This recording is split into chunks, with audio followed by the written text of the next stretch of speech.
saw you nodding in approval a few times during Darren's training session then. What did you make of it? And yeah, for me, he looked so intimidating there. He was an intimidating fighter at 170 anyway, but then look at him now, it's really scary to see.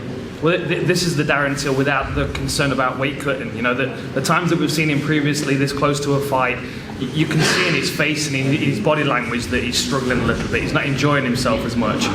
The best fighters are always the ones that are enjoying themselves. You know, you always see the fighters perform their best when they're in that kind of loose, comfortable flow state where there's nothing else on their mind other than fighting. And I think that's what we saw from Darren today. And there were some technical things that stood out. I mean, as a middleweight, he always hit very hard as a welterweight anyway, but it sounds to me like he's hitting really hard as a middleweight. Cutting angles really nicely, getting to the outside of Gastelum's lead hand, pressuring him all the time as well. So even when Colin had kind of turned and walk away, Darren was right on his heel, making sure that the pressure was still on. And that's the programming that Colin, I feel, was talking about, making sure that Darren's fighting at the pace that he wants to set.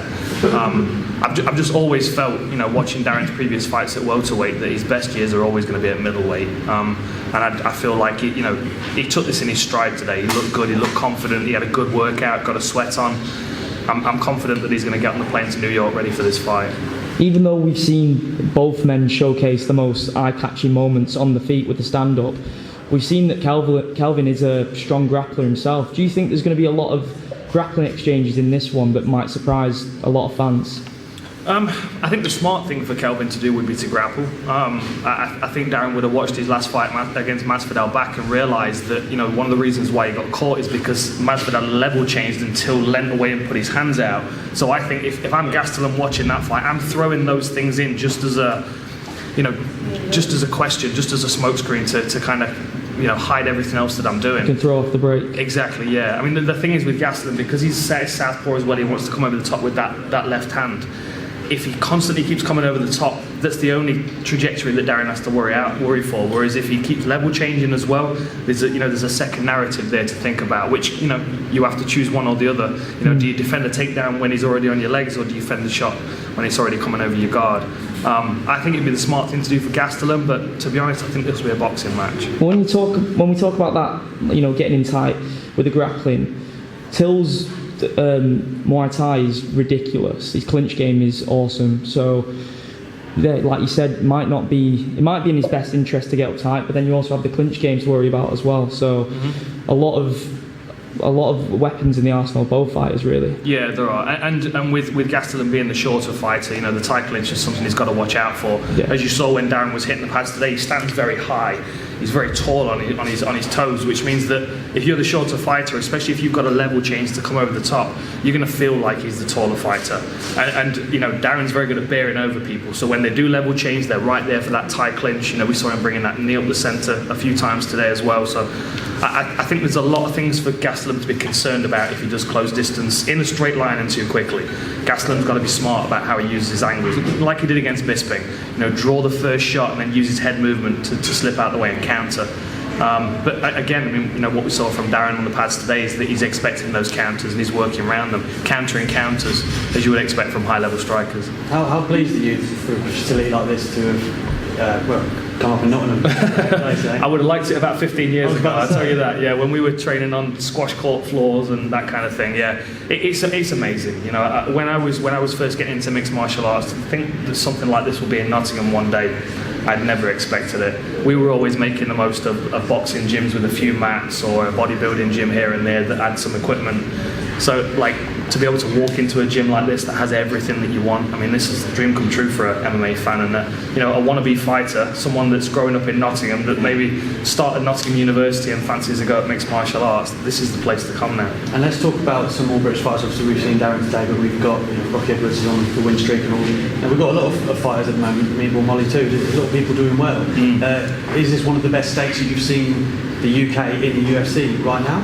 I think so. I think in previous years, and I don't mean to offend anybody by saying this, but I think we've had a lot of cannon fodder coming from the UK. I think we've had a lot of guys that had good fights and that were dangerous to some guys in the division, but now we've got guys that can be champion in the division, you know. Bisping cleared the way for that, getting that knockout of a Rockhold, but now you look at the guys that we've got Obviously Darren Tills up there, you know, Leon Edwards, Jack Shaw just joined the UFC, but he's going to be an absolute superstar in a few years. And then, you know, the guys that have been around, the Nathaniel Woods, the Brett Johns, the Darren Stewart, Molly McCann fighting this weekend as well. I think the standard's raised. And I think that with the standard raising, like, all of the training partners in the gyms are getting better as well. So it's, you know, it's a constant growth pattern at this point, and it's nice to be able to sit back and watch all these guys coming through. Do you think that Leon Edwards, should have had a title shot by this point? I think the thing is, when it comes to title shots, you can do enough of a win streak. You can get enough of a win streak to get a title shot, but if people don't want to watch the fight, that's the big thing. This is an entertainment industry, and I think what Leon's realising now is that the trash talk goes a long way. You know, every time Leon's asked a question, it's about the Masvidal fight backstage at the UFC. You know, those kind of things, they create a story, and people want to plug into that story. And I think the fact that Leon's now getting angry that he's being passed over for these opportunities is starting to bring his character out. And when we start to see him vocalise a bit more how he's feeling, people will want to see him fight more. And then, you know, we've got to get a breakdown of the BMF title between Orly and Nate Diaz. Just a breakdown and how you think the fight's going to play out and who you think's going to win. Okay, well, I actually just recorded the Inside the Octagon for this, so I'll try and give you the summarised version of it. I actually think it's going to be Diaz that's going to try and start faster in this one. If you go back into Diaz's career, you watch him against other strikers, obviously Pettis, his most recent one, but then go back to like Cowboy and Josh Thompson, guys that need a bit of space for their striking, he tends to pressure them quickly.